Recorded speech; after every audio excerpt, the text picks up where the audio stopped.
Hello and welcome to the Herald's Horn, episode 46. My name is Yukon Ibikawe. Today we are going to be talking about a whole lot as we return to the show for the first time in over 2 weeks. We've got a Canlander point update. We're talking a lot about Final Fantasy already being the best-selling Magic the Gathering set of all time, and it doesn't even come out until next week. We have plenty to say about the set, the business surrounding it, all that kind of stuff. Some of us are excited for it, some of us are not so much. We also get a good bit of time to talk about the regional championship. I love a Dragon's Base control deck. Without any other further ado, let's get into the episode. But first, really quick, I wanted to say that the show will be going back to an every other week schedule rather than an every week schedule, at the very least for the summer. After my break, I've decided that's just what has to happen. As much as I do love making this show, I'll talk about it a little more after the whole show, epilogue portion. If you want to know more, listen there. Let's get into it.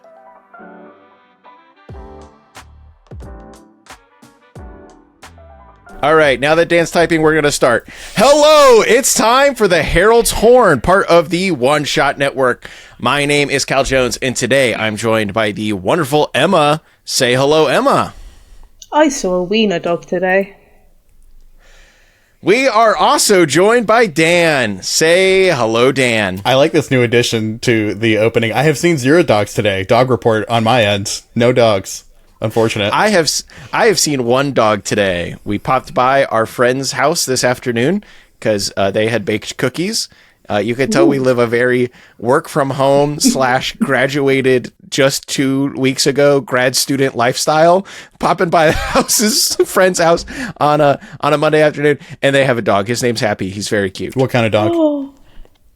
Oh. Yellow and dirty and small. Nice. My favorite. Yeah, let's run the theme song.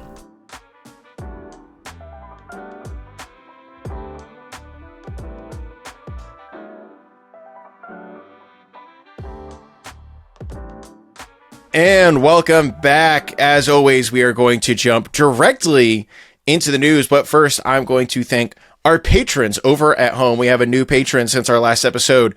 User Hello Friend, thank you, and hello friend. We would also like to shout out our first chair patrons, that is Bald Rald. If you are interested in supporting us over on Patreon, you can get a lot of special content like Emma talking about how much she loves being the set code expert, and Dan probably saying something wildly inappropriate. What? All of that and more can be had over on our Patreon. Cut stuff, extra questions with interview guests, and sometimes I just turn on the mic and start yapping. All right, Dan, now is your chance to defend yourself. Train's going by, I can't. Such good timing. I literally just turned the mic off. Let's get right into it. So, we've been gone for 2 weeks. We are back. We missed 2 what would normally be scheduled episodes, but at long last, we are returning to the Herald's Horn, and I thought surely a lot of stuff would have happened over the last 2 weeks. Secretly, not actually a whole lot. We do have some stuff to talk about today, but it's less than I would have anticipated. First, let's get into what I think was, at least when it was announced, some of the more shocking news. Final Fantasy is the best-selling set of all time, and it has yet to release. According to Chris Cox, during the most recent Hasbro investor call, they had a lot of fun talking about how they had 45% growth during quarter 1.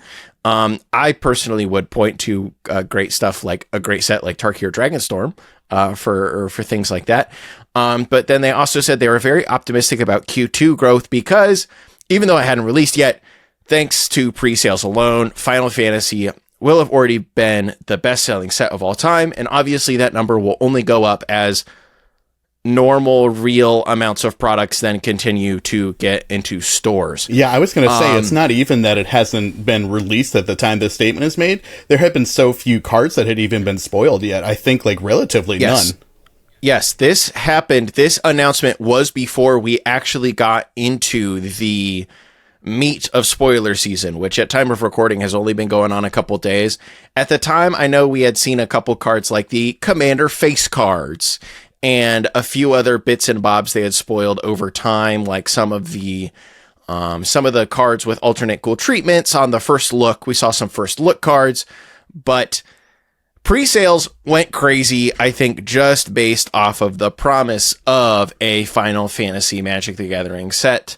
I think there's a lot of brand synergy to be had there. And while I've been a Final Fantasy enjoyer in my time, in that I have played American 1 through 3 and of course 7 as one does, but I have never gotten around to have the chance of experiencing a lot of the games that have really left a lasting mark on people past 7, such as 10. Obviously, a ton of people are into 14. A ton of people are into, well, not a ton of people are into 13. But, there's a lot of other games out there that a lot of people have a lot of emotional attachment to. And I think Final Fantasy also just has a distinct advantage of being such a huge and varied IP that a lot of people, there are a lot of gamers out there. Almost everyone, if you like turn-based RPGs, or even in more recent times, action RPGs, everyone has a favorite Final Fantasy. Not me, though. I was going to say, don't look at me either. I haven't played any of them. Not even Final Fantasy Crystal Chronicles on the Nintendo GameCube and the Game Boy Advance? Game is sick. I almost did, and then I texted Cal when I was in a game store and said, should I buy this game? And he said, no, it's bad.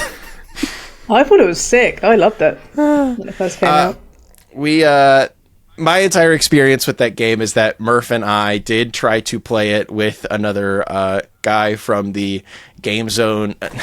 The Game Zone. The Command Zone staff when I was out at Murph's house last time, and we just couldn't figure out what we were supposed to do. The game, skill issue. So we messed around with it for like 40 minutes, and then we gave up. But I knew this set was going to be popular. Obviously, I think the Universes Beyond full sets are just going to be popular kind of as a baseline.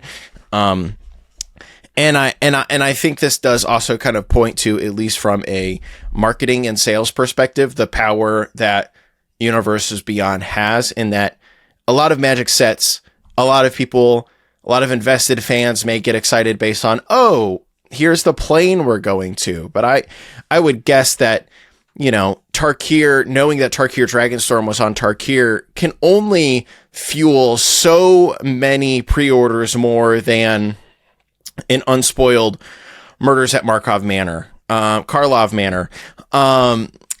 But just the fact that Final Fantasy was on the set, launched it over the likes of sets like Lord of the Rings, etc., is truly wild to me, even at that advanced price point. Thoughts, anyone? Emma, I assume you have more than I do. You should go first. Yeah, I guess. I'm not surprised.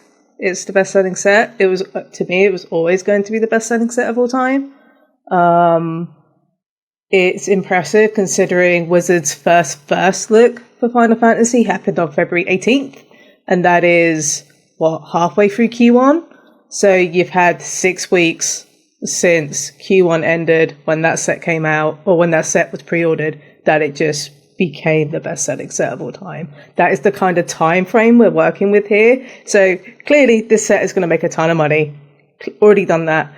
It also is very similar to Lord of the Rings in a way that it's very collector-driven, which is something that is still kind of new to Magic. It's clear Wizards are trying to tap into this Pokemon One Piece sort of collectability, which is also very desirable in places like Japan. They want to hit the Japanese market as well. Another reason why we're having a Final Fantasy set, because they really want to tackle that market. Because if I remember reading something a while ago, Magic is like the 7th most popular game in Japan, something like that, which is really low when you think about it. So Wizards are eager to crack that nut. So having something like Final Fantasy, also it just seems like a home run of a set that people who worked on Final Fantasy know the games inside and out. There's a lot of deep cuts, there's a lot of fun references, and people are starting to realize this isn't just like a tick box for the Hasbro CEOs to do a Universes Beyond set. There's a lot of love in the set, and I hope people will see that Wizards aren't just doing this to tick a box. There is a lot of attention, there's a lot of love. These are genuine Magic sets that people will play, and it's just not like a fad or a trend that's just going to dissipate in time. And I think people are surprised by that as well, because a lot of people were very hesitant around the Universes Beyond stuff, especially when it was going to come into standard. It's like, it's kind of scary. It's kind of like, you can't really escape from that. But the fact that like Gavin Verhey and Daniel Holt, who, led Final Fantasy for the set, done an incredible job. It's clear. There's a lot of, you should watch their PAX, the PAX panel from last weekend. Tons of like excitement and enthusiasm. They really care about this, and it's really exciting to see. I'm also a big Final Fantasy fan, so I was always getting engaged with the set. Another reason why it's sold so well is Final Fantasy fans have incredibly deep pockets. They spend a lot of money on games. They spend a lot of money on like figurines and of their favorite characters. So a lot of them are just going to buy like the most fancy variants of like Tifa and Cloud and so forth. So it's like collector-wise, it's going to be insane. That's important context, because I was going to say, from the point of it like being the best selling set of all time, I'm completely unfamiliar with Final Fantasy. Honestly, I didn't know it was as big as it was, clearly.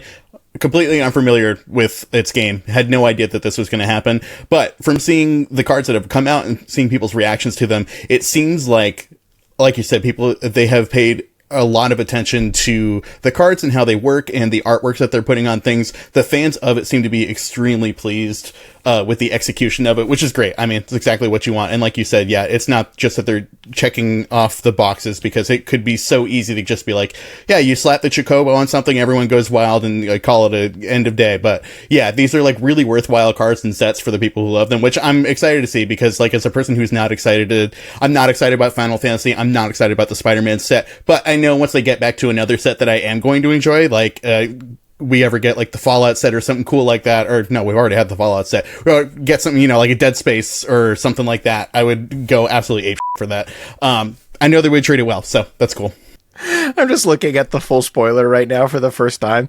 I missed that there are 16 Sid alternate arts. Yeah. Why? The one recurring character, the one quote-unquote recurring character. They will be more money than the Nazguls in Lord of the Rings, and it's not close. Yes, Dan, for context, pretty much like the artificer or the tinkerer or the inventor, or, that kind of archetype character that you run into in pretty much every single game in Final Fantasy has the name Sid. And it's pretty much like, they're not even a real recurring character. It just happens to be like a meta recurring character. So it seems they have, for the card Sid Timeless Artificer, they have 16 unique arts, one for each of the unique Sids from the 16 mainline games. And you can play any number of them in a deck as well, which is super important, because stuff like Heir Apparent and Slime Against Humanity, these commons from like recent Magic sets, sell stupidly well. They're like $2 to $3 like commons, and you're adding like the Sid Final Fantasy uncommon collectibleness to them. Also, you got Surge Foils, which just adds a premium. They're going to be more than Nazguls, and it's not close from Lord of the Rings. Even it looks like normal non-foil ones, of the ones that kind of have pre-orders up already, they're pre-ordering for $20 a pop, which, granted, pre-orders always are going to be higher. Not always, often going to be higher than, but wild. Yeah, people don't realize some uncommons are harder to open than mythic rares. I remember Fatal Push, when Fatal Push came out in April Revolt, and people were packing boxes, and they got like one in the whole box. Well, and we are also incidentally in the era now where there are uncommons that there are just less population for out there than like rares and stuff, because there are a lot of the collector boosters really make it such that if we have a good percentage of cards out there in the world come from collector boosters, and collector boosters don't have that many uncommons in them. They have a lot of commons in them. They don't have that many commons in them. I mean, there's all of that, and there's also the fact that like this is another Universes Beyond set. It's not going to be cards that are necessarily very easy to reprint if they're unique to the set, and they're going to be standard legal. So if they're like really good standard uncommons or something like that, and you might not be able to get them again, they're going to be extremely pricey. I do also really got to say, I have loved looking at so much of the art and stuff of this set. I think that's one thing that Final Fantasy has always done really well. It has a like iconic legacy in gaming for having outstandingly good art, especially outstandingly good concept art. And I think a lot of that has come through, especially with the treatments of cards where they are quite literally just using old concept art from the games and putting it onto the cards. So I have a gripe with that. This is my only criticism with the set. I wanted to say it too. So it's my only criticism. Those original arts that they're using from the Ages, which is the bonus sheet, it's basically Magic reprints with Final Fantasy skins. Those artworks have appeared on Final Fantasy TCG cards as like commons and uncommons. So it's very weird to go from a Final Fantasy TCG where you're going to have people who have played that game because they're Final Fantasy fans and they're now coming to Magic. And it's like very weird that you can get these cool, like there's like a Yuffie is like a Yukiro in Magic, right? And it's like a mythic rare bonus sheet. And that exact art is a common on a Final Fantasy TCG. I was about to say, I have cast that card in the Final Fantasy TCG. I saw that art and I was like, wait a second. It's like someone showing you a Goblin Instigator and being like, yeah, this is a $400 card. Yeah, exactly. Yeah, it's very copy-paste, which doesn't look great, but also I imagine Square Enix are very particular on what artworks they share out to be printed on TCGs. Yeah, it's just when you frame it in that way, going from like, wow, I want to collect all the Yuffie cards from like Final Fantasy and Magic the Gathering. Wait, I've got two same artworks from two different TCGs. Very strange when you think about it in that way. That's my only criticism. I think the reprints are great. I just wish they did more with that. Definitely. I think that's like part of the issue I think with that though is even like looking at a lot of these arts, the reason that they have been used is like they are kind of the most iconic, like Tetsuro Nomura art and Yoshitaka Amano art. Like those are the two artists that make up a lot of the Through the Ages artworks because, well, they're the two Final Fantasy artists. I think at some point they maybe kind of almost run out of stuff to use since there has been so much Final Fantasy stuff out there. Yeah, I just don't like how they've done the text as well because it just felt like they just put text on top. Some of them are extremely hard to read. It looks a little lazy. Yeah. Yes. I think that we saw the Rogue Rack earlier today. Gorgeous, super cool digital art on that. I think it's digital at least. Correct me if I'm wrong, somebody in the comments. But yeah, they just slap the rules text on top of it and it just looks so uncouth. They're just like, it's all like in line with everything where it would be if it had actual frames on it, but there's no frame on it and it just, I don't know. It's both not enough and looks like too much. Yeah. Yeah. I think like the one card where it incidentally seems to like work really well is like the Sephiroth as Atraxa. But it's just because the art is so dark that it basically is like there's a frame there to frame the text. Yeah. But on some of the other ones, like the Imperial City of Arcades, aka Wall of Omens, the art is incredible, but the art is so busy that it's going to be really hard to read that text. Yeah, it's just, that's my only criticism with the set so far. It's just those Through the Ages bonus sheet stuff. I wish Wizards did a little bit more graphically in terms of like card layout instead of just plopping some text on some old Final Fantasy art.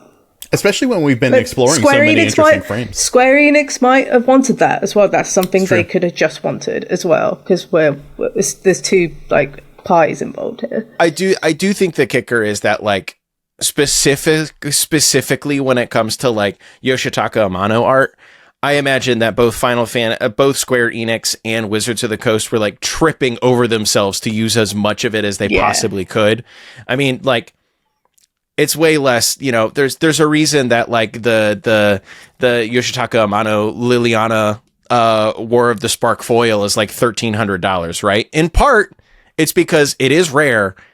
In part, it's because it's a Liliana art by one of the modern Japanese artist masters, which is cool and fun, but I am much more happy to see Amano's art on cards like Kafka Court Mage and Kafka Ruler of Ruin, where his art is there and it looks very cool, and then it also is just a normal Magic the Gathering card with a normal Magic the Gathering frame. Little different.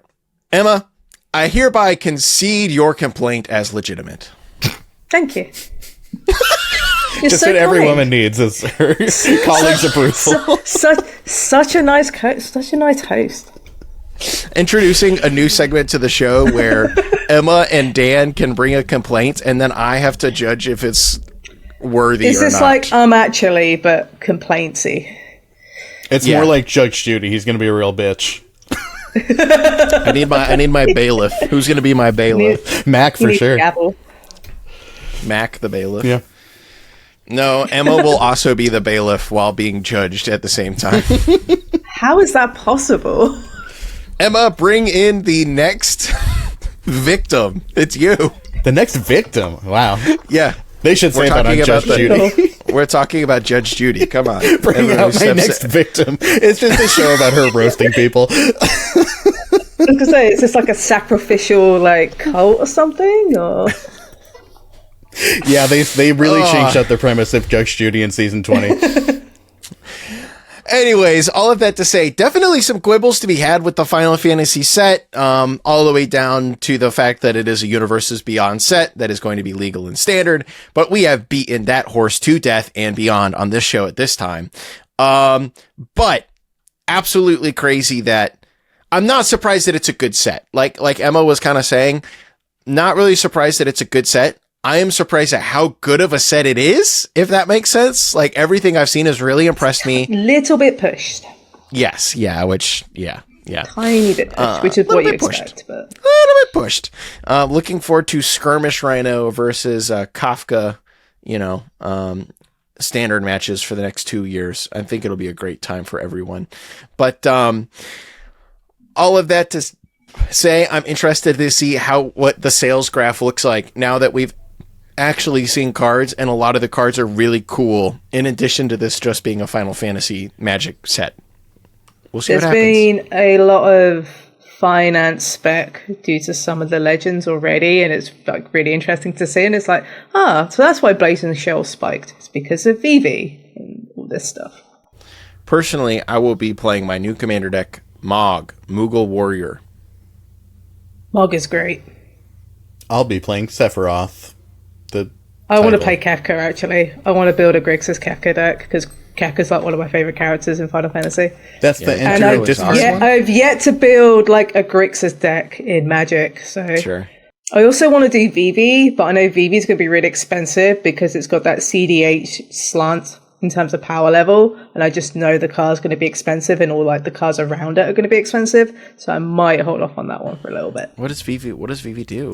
Vivi Ornithir is 1 and is it mana for an 0/3 wizard legend. It has pay 0 mana to add X mana in any combination of blue and or red where X is Vivi's power. Activate only during your turn and only once each turn, and also says whenever you cast a non-creature spell, put a +1/+1 counter on Vivi, and it deals 1 damage to each opponent. Oh yeah, I saw Ian tweeting about that. Yeah. That's good. Self-contained outlet for Hullbreaker Horror. Yeah. Pre-ordering for $74. Nice. Cute. That's a fun card. I wish it drew cards. It could do curiosity stuff, let's be honest. Oh, I know. Put curiosity on that thing? Exactly. Yeah. The curiosity on that bad boy? Go to town. Something curiosity on that thing. Yeah, all right. Yeah, I don't know. That's all I got. That's all we got for this show, everyone. Alrighty, enough about buying Magic the Gathering cards. We'll talk more about Final Fantasy later, actually, I think. We were supposed to. Maybe that was the whole Product Watch segment right there, too. News plus Product Watch. Let's move on to something a little more normal beyond set discussion for the news segment. There's been the summer Canlander points update. 3 cards were moved from 0 to 1 point. It is really interesting to me to see them. It has seemed in the last 2 updates, as someone who is a newer observer of Canlander, but is also aware of some of the history, it seems that they have had a bit of a philosophical shift as of late, as it seems they're being more willing to just push a bunch of cards to 1 point. A bunch of like really powerful cards, push them to 1 point rather than just having a ton of stuff at 0 points. Obviously, there's always been a lot of powerful cards at 1 point, but last update, they pushed a bunch of powerful cards to 1 point. This update, they've pushed 3 more to 1 point. We're going to run through them all, and obviously, our resident Canlander expert, Emma Partlow, will be able to break it all down for us. But speaking of experts, I figured that Dan could tell us all about this card that moved from 0 to 1 point. Balance. Dan, could you read balance for us? Oh, I love being the resident balance expert. I'd like to think that maybe I've cast balance the most of the three of us. Says local co-host who has spent 2 different times on the last 2 episodes effusively praising balance. Listen, I'm trying to make my claim. I'm just glad that it's sticking. As I've certainly said before. Dan, what cards can we unban? Commander, balance. I can be trusted with balance. I said upheaval 2. All right, now Dan will read balance for us, and instead of me judging whether Dan's opinion is correct or not, I will let you, the listener, judge whether or not Dan's opinion on balance is correct or not. As Tupac Stomach once said, only God can judge me. Balance is 1 and a white for a sorcery. Each player chooses a number of lands he or she controls equal to the number of lands controlled by the player who controls the fewest, then sacrifices the rest. Players discard cards and sacrifice creatures the same way. So, listener, I know that card may sound actually like, on first blush, that card can sound kind of like fair. Balanced, it's literally in the name. Yeah, exactly. We're literally just balancing everything down to, what's going on here. What is missing is that it doesn't include artifacts. That's the really big oversight. So what can happen in a lot of games is like someone takes their first turn. They play, or like maybe 2 turns. They play a land, a second land, they play out a creature, and then your local buddy Dan is over there going, oh, I'm going to play a land. I'm also going to play all these mana producing and advantage generating. I'm going to play Jason Mind Sculptor and Teferi Hero Dominaria. I'm going to play a Planeswalker. Yeah, I'm going to balance. I'm speaking my language right now. Exactly. Okay, Dan has no lands in play. They've been making all of their mana off their rocks. They cast balance. You have to sacrifice your creature. You have to sacrifice all your lands. You're left with a bunch of nothing, and they have a Planeswalker and 2 artifacts in play. And they're going to take forever to win the game because they're a blue-white player. Yeah, but you shouldn't have spent your time cultivating. That's on you for being evil and green. I'm just being evil and white. So I think like they gave a lot of good reasons as to like why they've pointed balance.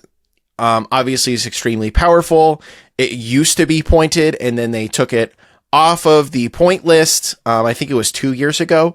But they have gotten a lot of cheap threats, but the knock-on effects has been like combo strategies. It can really help out combo strategies. A combo deck would love to balance you off of your more fair or more aggro game plan to buy them more time to do their thing.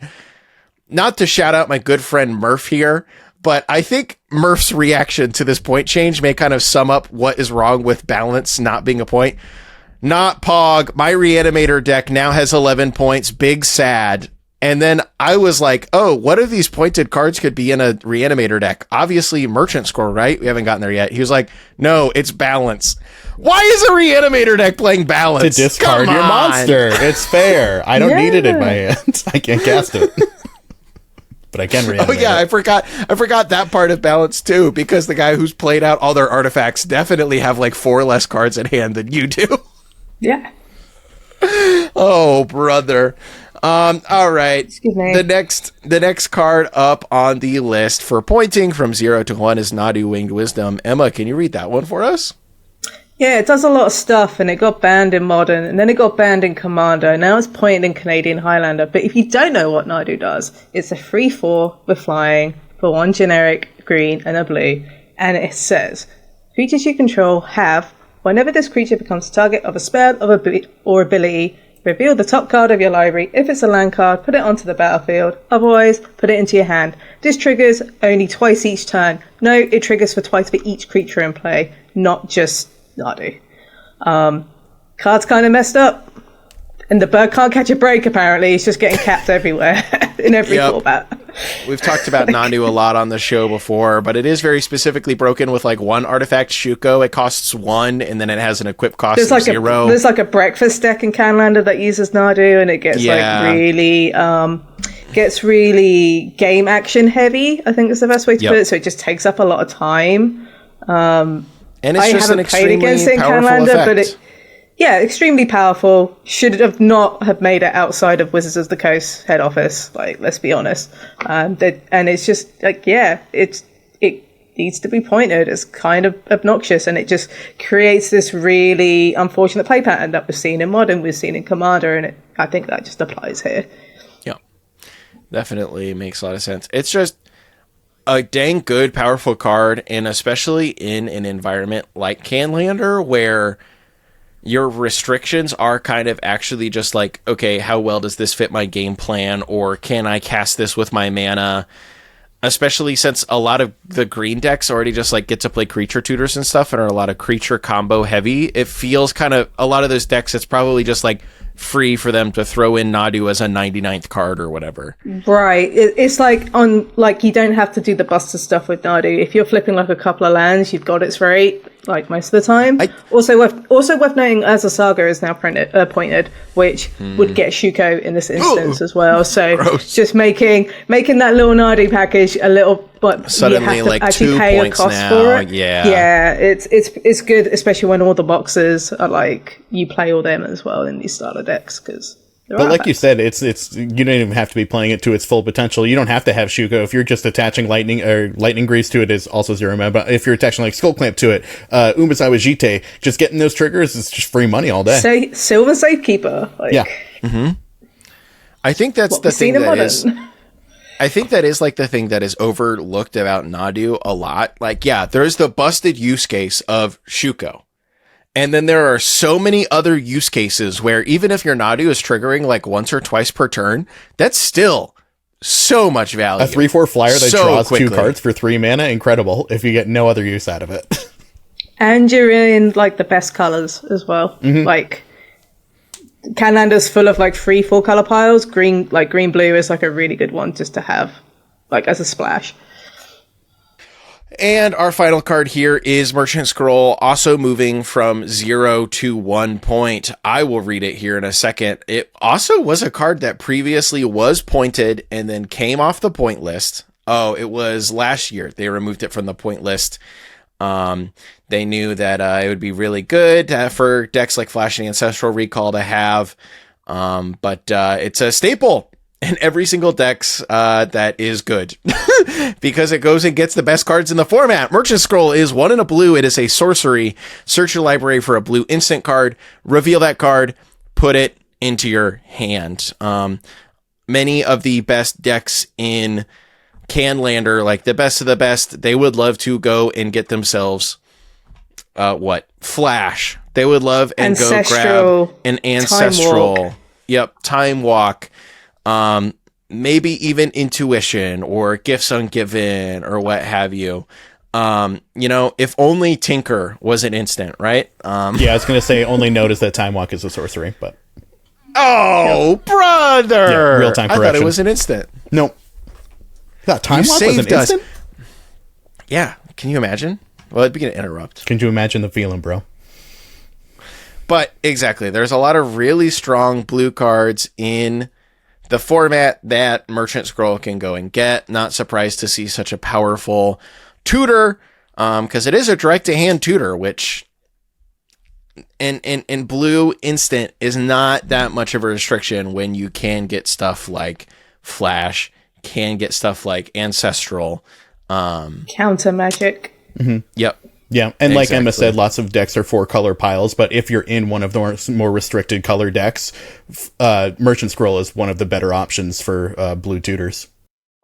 You're not punished for splashing in Canlander just because you have the duels and the Moxen, so it's just air quotes free a lot of the time. So, as Dan rightly says, having something like Merchant Scroll is just not a downside until now because it's pointed. So the downside is that it's a point. And you have to make some serious, interesting decisions about what goes into your deck. I really just want to I feel like the type of Canadian Highlander deck that I want to play, because I keep saying that I am going to put together a deck. I do just want to put together a 10-point deck where, obviously a 10-point deck, what am I saying? But I want to put together a deck where all of my points are 1 point. I feel like a deck with like Ancient Tomb, Fourth Aerolingus, Mana Drain, Mana Vault, Minskin Boot. This is 5 colors now. Treasure Cruise, True Name Nemesis, Wishclaw Talisman, Renin 6. You could probably play some flavor of like Jeskai Vindrage, Jeskai Control with like 10 1-point cards. Yeah. Just like my power is very spread out rather than all being in, a Black Lotus plus something or Flash plus 3 1-point cards or... Consultation combo is pretty expensive, I think. I think Spellseeker came off the points list, so you get to play Spellseeker for free. Yep. It's pretty good. Yep. It's like a merchant scroll. Yeah, exactly. It's like a merchant scroll, but better. That wins. I'm not seeing damage. the vision.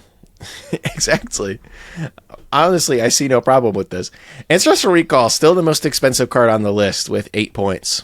Woo! Rightly so. It's a very powerful magic card. Rightly so. Yeah. Insanely powerful magic if card. you can build your entire 99 card deck around just casting Ancestral over and over again. Oh, yeah. Yeah, then it's really hard to lose. It's not that hard to make happen either. Exactly.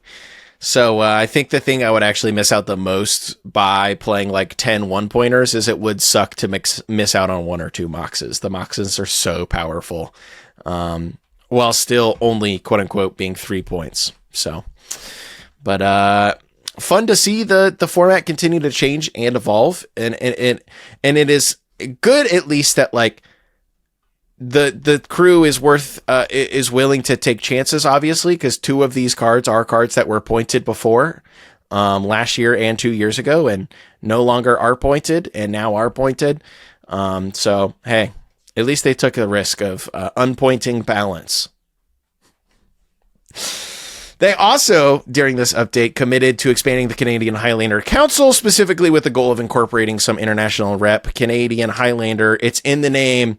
Pretty much everyone involved does live in Canada, specifically in one area of Canada. So they're trying to expand beyond that a little bit, which, hey, I get it. Fair enough. Good on them. The reign of Ben Wheeler is finally coming to an end. Is it though? No, we'll see. Does it ever? He's just doing it to try and get more German foil cards. He just wants a German rep. Yes, exactly. So he's putting a German rep on clearly what it is. In return for a lot of German foils that he will loan to Surge on North 100, and then Surge will have to say, I don't know what this card does. That's the entire grift. Content.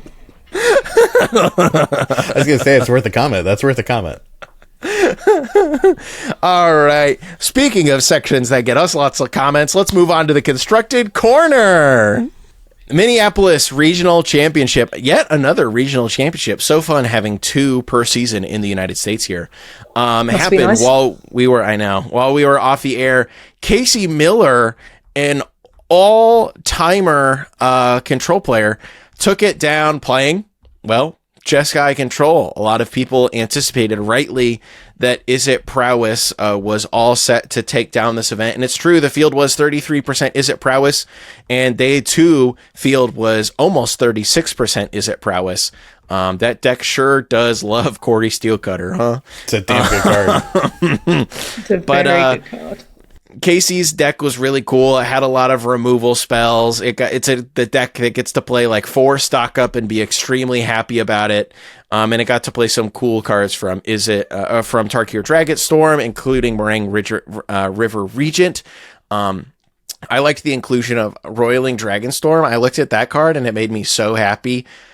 Cheap enchantment, enter the battlefield, draw 2, discard 2. If you play a dragon, bounce it back to your hand. Oh, that's all I want to do in a game of Standard. Just let me cast the Shiko, and then you bounce it back, and you get to play the Lightning Helix from your graveyard and zap something. It's like Jeskai Control in 2014 Kanzatake. Literally, yes. And then you're just like, all right, I have my legendary dragon in play. What are you going to do about it? Shiko's the new Ujatai, apparently. It's a very powerful magic card. And yeah, there's so many powerful things to snap back from the graveyard, especially in Standard right now at 3 and under. I was going to say my favorite card of all time, Stock Up. Yeah. Yeah, Shiko Paragon of the Way kind of seems like the card that is holding this deck together. It very much feels like the glue. It costs 2 and Jeskai, so a blue, a red, and a white. It has flying and vigilance. It is a 4/5. So hey, that's a control win con right there. It blocks and it attacks. It's 4/5, got a big butt. When Shiko enters, exile target non-land card with mana value 3 or less from your graveyard, copy it, then you may cast the copy without paying its mana cost. So yeah, player Shiko, you're in a dominating position. Just cast that stock up again, get some more cards. You're a little behind on board, like Emma said, cast that Lightning Helix again, remove their dude, gain some life. You're off to the races. Perfect control win con card. Back in my day, we had to play Pearl Link Ancient, and we were happy about it. No, now you get a dragon that can cast Restore Balance from the graveyard for free. Or balance. Also true. That's true. Maybe Dan, you should play this card in Vintage Cube. I have tried to draft it because Shiku is in Vintage Cube and it's very cool. It's one of those things where like it's a Jeskai card, and if you're not already in part of Jeskai colors, it can be difficult to draft. That definitely makes a lot of sense. But I desperately want to cast that card and then cast Balance from my graveyard, yeah. Yeah, but it's just like looking at this deck, it is just like you get to play Dispelling Exhale, which is a counterspell which cares about your dragons. You get to play Stock Up. You can play Day of Judgment, just in case you need to wipe the board, because that's in Foundations. I was going to say, I forgot that was standard legal. That's really sweet. Yeah. Turn 4, Day of Judgment. Turn 5, Shiku, and then you cast Lightning Healer from the graveyard. Take 3, idiot. Yeah, exactly. Get in a lot of trouble, cast that Temporary Lockdown. Man. I do love that Shiku can it's non-land cards. Yeah. It's not even, it feels like so many times when we get these kind of cards, it would say like instant or sorcery or only an instant or whatever. The fact that you can get back like Static Prison. Yeah, there are so many really good non-land permanents in Standard that you can get back in this story, Corey Steelcutter. There's a Jeskai Saga that's 3 mana that sometimes Shiku brings back. I forget the name of it, but that also sees playing Jeskai control. So having a Saga, let it sack away into your graveyard, play a Shiku, get it back, and get to do it all again sounds really fun. That's just value right there. Every single thing about this deck does rule. I love it so much. And Casey Miller did roll up to the event. Anticipating playing against those darn Pixie players, 2 Obstinate Baloth in the sideboard. How about that? Love that. What year is it right now? Obstinate Baloth. I also forgot that card is in Foundations Jumpstart, and therefore, it's in the Brothers War. Is the Brothers War still Standard legal? Yeah, it rotates in August. Holy. Obstinate Baloth. You also have Wiltleaf Liege in Foundations. Yeah. Yeah. Man, maybe they just really want the 4 life or something off of the... Man, what a sick deck. One Zergo and Ojutai in the sideboard? Get me out of here. I'm getting too excited. It's another copy of Shiku, essentially. Yeah. Sick. So the darling of the weekend, though, was an Is It Prowess deck that did perform very well. This deck gets to play a lot of the likes of Monastery Swiftspear, obviously. Slick Shot Show Off, obviously. Slick Shot Show Off is a card we have talked about a lot on this show since it's printing in OTJ. More recently, a lot of people have started playing a card, Drake Hatcher, in it. It itself is a 2-drop 1/3 with Vigilance and Prowess. And then it says, whenever this creature deals combat damage to a player, put that many incubation counters on it. And then you can remove 3 incubation counters from it, create a 2/2 with flying. Just a little grindy machine there that also can block pretty well. It's really good in the mirror, which is what you're going to see a lot of now. So just having a couple of cards that just can give you the edge in the mirror in the game 1 is quite good. Yep. But then we round out the threats with Corey Steelcutter. Obviously, I feel like that has to be the main reason this deck exists, right? And then, of course, also... Standard All-Star, continually good everywhere in every single deck, it seems, Storm Chaser's Talent. It kind of just does every single thing this deck would want you to do. It makes a 1/1 with prowess. You can level it up to get an instant or sorcery back. You can put a ton of mana into it to make another otter every single time you cast an instant or sorcery. I would assume you don't do that all that much, but I mean, it's an option in the back pocket though. And once you're on the Monastery Mentor plan, like it's a card that just like you kind of have to answer early on in some fashion or another. And much like Fable of the Mirror Breaker, it's tough to do because it makes a creature that is the most prevalent threat. But then obviously the real thing you have to take care of is the enchantment, which can be a lot tougher. Yep. Because if the game goes long, they'll just like activate that. Okay, what are you going to do? Kill me, untap, cast stock up, put a sleight of hand and a burst lightning into their hand, make 2 more guys, draw another card. They've dealt damage to you, etc., etc., etc. It just keeps going and going and going. And of course, this deck does get to play Monstrous Rage, everyone's favorite format boogeyman, a good old 4 of. This deck kind of just seems to combine a lot of this shell specifically seems very well set up to just take advantage of the highest rate, most powerful cards that are available in the format at this time. And I can imagine it being very scary for a good amount of time to come, unless something changes.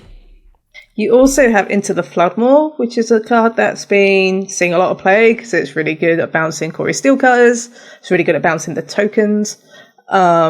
And like that card's becoming like a $5 to $6 uncommon. And anytime you have a standard format that has high value uncommons, stock up's like $12 right now. That's an indication of how good standard's becoming because it is currently linchpin by a bunch of uncommons and they are going up. So you have stuff like Nurturing Pixie, Up the Beanstalk, Monstrous Rage, Stock Up, Into the Floodmoor. Like, all these cards are, like, super good in Standard right now, and they all kind of play in different decks.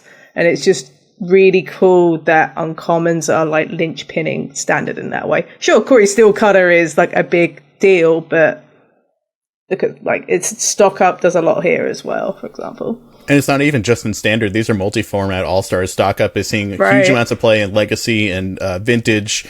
Corey Steelcutter, I think, is seeing play in Modern and stuff. Yeah. And I do just gotta, I would be remiss if we didn't move on also without me shouting out Jeskai Oculus, which has been a deck in Standard for a little bit of a minute now. We've never really shouted it out before. It is just a Jeskai Reanimator, care about discarding a bunch of cards deck in Standard. Abhorrent Oculus is the... It got a lot of toys in Tarkir. It got Winter Night Stories and Terza Light Shadow, and sure, Oculus looks like it's stacked on 3 drops, but you're not playing Oculus for 3 mana. That's like a 1 mana payoff because you're helping handing it back into play. The deck's really sweet, and it's cool that it's survived since Pro Tour Aether Drift when it broke out.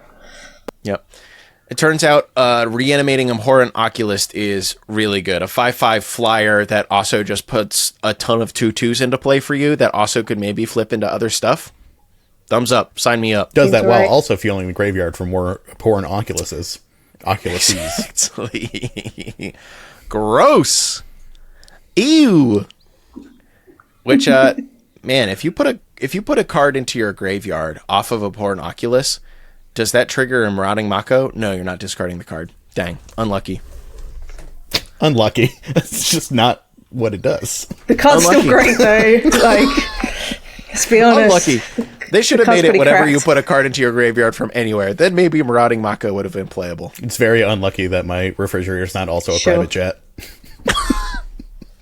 All right, that's enough of Cal yapping about cool Standard decks at Minneapolis Regional Championship. Congratulations again to Casey Miller for taking the whole thing down with a sick Jeskai control deck that very obviously was very tuned to the field. This is where we would move on to the product watch. We got anything else? I don't know. It's Final Fantasy season. I wish I have played more Final Fantasy games. A lot of sick art in good treatments and bad. But we kind of just had the product watch up top of the show. And we have been going for plenty long for our first episode back after a bit of a break. Oh, the fans want it. They need it. So much for listening, everyone. All right, Dan, you can say it. Say what?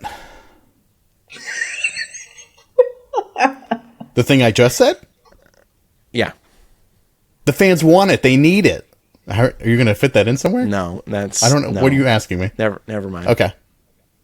Mexican standoff happening here. Do you understand what's happening, Emma? Or am I the only one who's... I don't understand. I do. I thought Cal was trying to, bait Dan to say product watch. Oh, it's been 2 weeks. I've Jedi mind wiped myself. Sorry, everybody. I might be wrong, but that's what I was getting. No, you're right. Emma, you were right. You were right. Cool. Okay, cool. There's no product watch, though. Leave all this in. There's no I mean, technically there is. There's a secret lair deck, commander deck out for sale, but... There's no product watch! Keep that in. That's staying in. There technically is some, like Emma said, there's secretly some,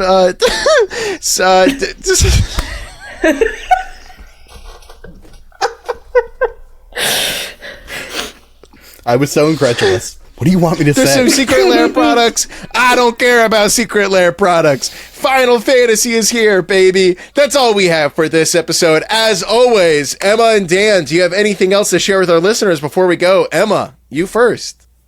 Play Claire Obscure Expedition 33. You're welcome. Play Stardew Valley. It's fun. How many cows do you have now? Okay, so cow update. Actually, yeah, I should have brought this up earlier. I want to say I've diversified my cows because I found out you can also get dinosaurs. So now I've got like a specific cow barn and a specific dinosaur barn. I want to say I have 6 cows. Very good. I wish I had their names good because you amount would of enjoy cows. them, but I'll get back to you with the names because they're good ones. One of them is pork Thank you. butt. I can tell you that much. How fitting. Thank you so much, everyone, for listening. We will be back on Monday with an interview from a guy named Ryan from a channel called Playing with Power, talking about his path to having 100,000 subscribers. It's a great interview. I'm sure you're going to love it. Thank you so much for listening, and we will see you back in 2 weeks. Goodbye. Bye, everybody.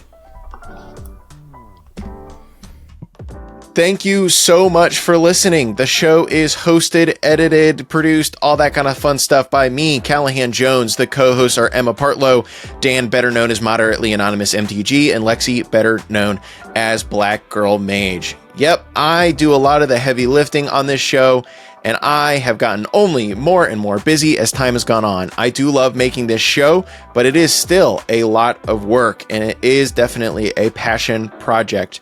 Unfortunately, what that currently means is that I need to go back to making it every other week rather than every week. The last 6 months, that's crazy, of making this show on a weekly schedule has honestly been great. I've learned a lot.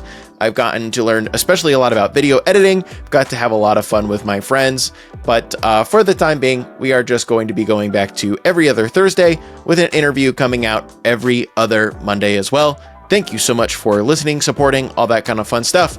We will see you in 2 weeks.